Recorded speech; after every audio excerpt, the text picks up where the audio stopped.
Hi, I'm Matt Delmont. I'm a historian and the author of a new book called Half American, the epic story of African Americans fighting World War II at home and abroad. Half American aims to tell the definitive history of Black Americans in World War II. Nearly everything about the war looks different when viewed from the African American perspective. The start and end dates, geography, vital military roles, the home front, and the international implications. In the days after Pearl Harbor, hundreds of Black volunteers were turned away by military recruiters. In a nation mobilizing for war, African Americans first had to fight for the right to serve in the military.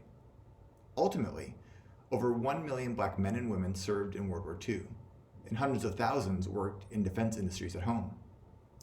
Black troops served bravely in combat and shed blood in the iconic battles at Normandy, Iwo Jima, and the Battle of the Bulge. Most Black troops, however, labored in unheralded but vital support jobs. When I started digging into the archival records, it became clear to me that the United States would not have won World War II without the unsung contributions of Black troops. After the war, Black veterans returned to cities and towns that were openly hostile to their presence.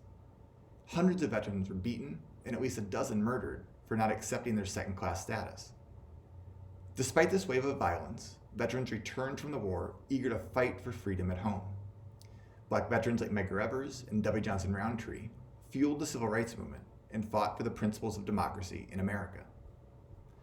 Half American is a narrative history, and in the book's pages, you'll read stories of Black heroes such as Thurgood Marshall, the chief lawyer for the NAACP, who investigated and publicized violence against Black troops and veterans. Benjamin O. Davis Jr., leader of the Tuskegee Airmen, who was at the forefront of the years-long fight to open the Air Force to Black pilots. Ella Baker, the civil rights leader who advocated on the home front for Black soldiers, veterans, and their families. And poet Langston Hughes, who worked as a war correspondent for the Black press.